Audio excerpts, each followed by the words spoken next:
Oke, halo Kak. Halo, Mungkin boleh nih perkenalan dulu dengan Kak siapa gitu, terus punya brand usaha atau dalam bidang apa gitu? oke. Halo, namaku Ryan Hafiz. Aku bagian dari Sopet Cloud. Jadi di sini kita bahas Sopet Cloud. Sopet Cloud itu brand fashion, terutama di cewek, fashion cewek. Gitu. Wow, menarik nih. Oke, kalau boleh tahu Shop at Cloud ini awalnya tuh terbentuknya gimana sampai bisa ada atau bertahan sampai sekarang? Kalau dari awal terbentuknya itu dulu kalau diceritain panjang ya. Jadi aduh. kita singkat aja. Oke. Jadi tahun 2020 aku sama partner ada partner lah. Iya. Itu bikin brand namanya Disney Day. Oke. Jadi Sobat Cloud ini brand kedua. Oh, brand kedua. Ya, jadi di tahun 2021 itu Oh, kita masa-masa COVID? ya masa Covid. Itu jadi di 2021 itu kita mutusin bikin brand baru. Nah, itu namanya Sobat Cloud itu, tapi segmen produknya beda. Jadi yang Disney dulu itu fokus di kain, bahan-bahan kain biasa gitu. Terus yang Sobat Cloud kita fokusnya di rajut. Oh, rajut, kayak kenit gitu Knit, ya? ya, sweater, gitu-gitu. Terus di tahun 2022 kita mutusin buat jadiin satu aja nih, tapi tetap mempertahankan nama Sobat Cloud. Jadi sampai sekarang kayak gitu. Oke. Kalau boleh tahu nih, kan kita sempat cari tahu, aku sama tim juga nih. Iya. Ternyata tuh SAC ini nggak ada toko fisiknya, itu bener apa nggak? Bener, kalau S1 sekarang belum ada toko fisiknya. Tapi nggak tahu ke depan ya, semoga aja. Semoga aja ya. Iya. Oke. Boleh tahu nggak, karena kan nggak ada toko fisiknya nih, Iya. cara menjangkau, menjual barang atau produknya tuh gimana? Pakai apa? Jadi Sobat Cloud ini kan fokusnya atau basicnya kan online shop ya. Oke. Jadi kita memanfaatkan medsos. Oke. Jadi kita pakai e-commerce, kita pakai medsos buat ngejangkau semuanya itu. Oh, pas dari pasar penjualannya gitu. Iya, kayak gitu. Karena emang paling luas banget nggak sih kalau pakai media sosial e-commerce tuh kan? Iya, sekarang kan apalagi eranya digital gitu ya. Iya, bener banget. Jadi sebenarnya nggak cuma fashion juga sih. Segmen apapun itu kan sekarang kan pasti dia nyarinya di medsos juga. Soalnya kan info apapun itu kan up to date ya di medsos sekarang. Betul. Gitu. Kalau boleh tahu media sosial atau e-commerce apa sih yang dipakai sama SAC sendiri? Kalau SAC pakai medsos sama e-commerce tuh sekarang pakai e-commerce pakai Shopee. Terus medsos pakai TikTok sama Instagram. Oh, TikTok sama WA Instagram. pun juga bisa sih kalau mau shipping ke luar negeri atau yang lain. Berarti udah sampai ke luar negeri nih? Alhamdulillah sampai. Wow. Oke, untuk pemanfaatan media sosial sama e-commerce sendiri tuh udah dari awal, dari sebelum ada Shop at Cloud ini atau baru-baru berkembang di beberapa belakangan ini? Kalau kita sendiri SAC ngembangin kayak gitu kan, tarik lagi ke tadi emang basicnya online shop, jadi dari dulu emang fokusnya langsung fokus di situ. Iya, fokusnya langsung di situ, gitu. Oke, Mas. Oh ya, Kak Hafiz, sorry. Aman. Seberapa penting sih peran teknologi informasi seperti media sosial dalam membangun brand fashion di era sekarang gitu? Kalau seberapa penting, sekarang penting ya. Sekarang eranya digital, jadi cuman buat fashion itu kan visual kan kita. Bener. Jadi pentingnya itu bikin konten atau apapun itu kan pasti viewers lah. Viewers kan pasti tahu kan ini produk apa gitu-gitu kan. Jadi kita visualnya jadi ditonjolin. Iya, kaitannya kan sama medsos kan. Jadi pasarnya di situ. Oke. Kan teknologi ini menyediakan berbagai fitur-fitur ya, kayak misalkan kalau di TikTok tuh biasanya ada live, terus ada flash sale otomatis. Itu SAC sendiri udah nerapin fitur-fitur itu belum? Kalau SAC pasti nerapin ya. Dulu di TikTok awal mula kan belum ada TikTok Shop. Nah, itu kan fokus dari kita itu di TikTok tuh emang pure marketing. Jadi fokus pasar kita kan mulai dari awal dulu banget. Itu kan kita nyari pasar yang luas, udah luas pasarnya. Jadi kita fokus di TikTok. Terus kalau di yang lain mungkin dikit-dikit ya. Oh iya, oke. Kalau flash sale sendiri tuh nanti sistemnya kayak dari SAC yang ngasih atau itu tuh dari e-commerce-nya sih Kak?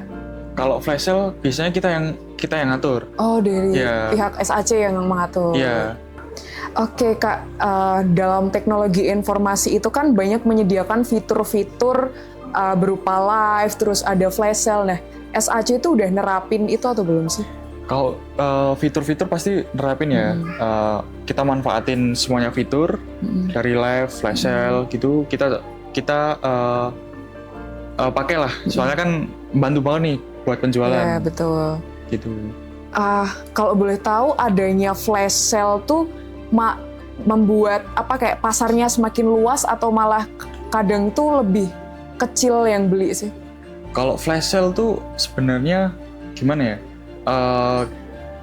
Buat customer tuh emang yang dinanti-nantiin ya? Iya, yang dinanti-nantiin. Terus kalau jangkauan pasar pasti luas. Soalnya kan flash sale tuh kan ya menguntungkan buat customer juga kan, kayak gitu. Kalau boleh tahu nih Kak, dalam berinteraksi dengan audiens atau mungkin customer-nya nih, itu kan karena nggak ada toko fisiknya, berarti kan lewat chat ya, secara 24 jam atau mungkin berapa sesuai aturannya. Nah, dari SAC sendiri ini menggunakan fitur kayak admin yang stay 24 jam atau pakai chatbot? Kalau di SAC kebetulan admin ya. Kalau chatbot itu kita belum pernah pakai, soalnya kita fokus ngebangun relasi sama customer itu emang kayak teman sendiri lah. Nah, jadi kan enak kan kalau diskusi apapun, tanya-tanya produk atau komplain gitu kan, lebih gimana ya, lebih customer tuh nggak malu atau gimana gitu. Gitu ya. Gitu. Soalnya kan kadang kalau chatbot tanya A, dijawabnya kadang B gitu kan. Nah gitu, kadang gitu. Keren-keren nih. Oke, aku mau tanya terkait strategi nih Kak. Karena kan di setiap usaha pasti ada strateginya. Nah, dari Kak Hafiz sendiri nih, ada nggak sih strategi yang diterapin di SAC ini, apalagi dalam penjualan lewat media sosial? Kalau strategi kita pasti pakai, strategi yang utama dari SAC sendiri itu konten sebenarnya. Konten, oke. Ya, konten sendiri. Kalau di SAC nggak ada schedule konten tuh, nggak ada harus bikin apa itu nggak ada. Yang penting sebisa mungkin tiap hari upload apapun itu. Yang penting memperkenalkan produknya gitu ya. Mau foto produk biasa atau apapun gitu. Yang penting upload, konsisten di situ lah. Kalau strategi lain mungkin kayak gandeng influencer untuk nge-rebranding brandnya atau apa gitu, pernah nggak? Kalau itu pernah dulu, influencer gede pernah juga. Keren. Berarti itu ningkatin penjualan dan kayak jangkauan pasarnya juga ya kalau menggandeng influencer tuh. Lebih ke engagementnya naik lah gitu. Oh benar sih, benar. Oke, dari ketiga mungkin kayak strategi-strategi yang udah dijelasin tadi nih, ada nggak sih yang paling meningkatkan penjualan? Kalau meningkatkan penjualan semuanya meningkatkan ya, karena kan emang ngaruh banget gitu loh. Dibilang meningkatkan. Balance juga apa yang kita kasih ke mereka, apa yang kita dapat juga banyak, alhamdulillahnya gitu. Oke, aku mau tanya nih, karena kan dalam sebuah usaha itu pasti menemukan masalah atau tantangan ya Kak? Iya, pasti tuh. Nah, dalam membangun usaha di media sosial, itu tuh sulit atau enggak? Kalau menurut saya sendiri, kalau bangun usaha di medsos sulit ya, apalagi baru mulai. Nah, kalau baru mulai itu biasanya kita mikir luas, kita fokus pasarnya di mana, terus kita produknya mau fokus ke siapa, gitu kan. Kita harus bangun brand image, brand trust, terus brand awareness, terus kita harus bangun customer relationship juga. Dan nanti tujuan itu kan kita pengennya punya customer yang loyal, terus customernya beli ulang gitu. Jadi tantangannya itu sebenarnya di masalah waktu berprosesnya itu. Kesulitannya juga masalah berprosesnya itu sih. Sebenarnya di situ. Kalau dalam teknologi ada nggak Kak yang misalkan kayak kesulitan mikirin, kadang kan konten kan kayak aduh mentok nih, nggak ada ide lagi gitu. Nah, pernah nggak? Itu pernah, itu pasti sih. Iya. Kayak, mau bingung mau konten apa nih? Kayaknya udah ini. Bingungnya di situ. Ada nggak kayak solusi yang udah ditemuin dari itu? Kalau solusi gimana ya? Kalau bilang solusinya itu dibilang nemu, nggak nemu. Karena kan dinamika pasar berubah. Iya bener sih. Cepet banget. Terus kita mau bikin konten ini, kadang tuh FYP-nya, kalau di TikTok FYP ya, FYP-nya telat. Oh iya bener sih. Nah, itu, kadang gitu. Jadi harus menyesuaikan tren, terus dinamika juga ya? Iya. Oke. Kalau terkait SAC sendiri nih, ngikutin tren teknologi biar nggak ketinggalan zaman, itu tuh selalu diterapin atau enggak? Kalau kita ngikutin tren, pasti ngikutin ya, karena kan biar berkembangnya harus ngikutin. Tapi kalau Sobatco sendiri kebetulan jualannya produk-produk basic. Jadi timeless lah, kapanpun tuh pasti dicari sama customer. Dibutuhin. Iya, dibutuhin juga, karena kan basic ya. Jadi sih. Gitu sih. Tapi kalau ngikutin, tetap ngikutin. Selalu ya. Selalu. Oke, ini dan terakhir dan paling berkesan mungkin sih, karena kita udah di penghujung nih. Boleh nih kasih pesan atau mungkin semangat ke teman-teman yang mau bangun bisnis awal apalagi di media digital. Kalau pesan-kesan ya? Pesan ya? Iya, pesan. Kalau pesan tuh dari SAC sendiri juga masih butuh pesan-pesan. Kalau pesannya itu tetap gimana ya? Konsisten aja sih. Konsisten kalau misal bikin brand baru tetap konsisten. Kalau misal ada kesulitan juga tetap konsisten ngejalaninnya. Jadi tetap kuncinya konsisten gitu. Oke, kuncinya konsisten teman-teman. Iya, kuncinya konsisten aja.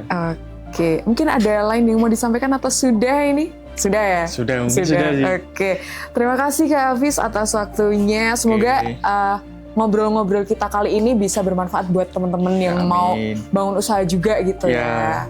Oke, terima kasih. Pokoknya. Oke, terima kasih. Oke.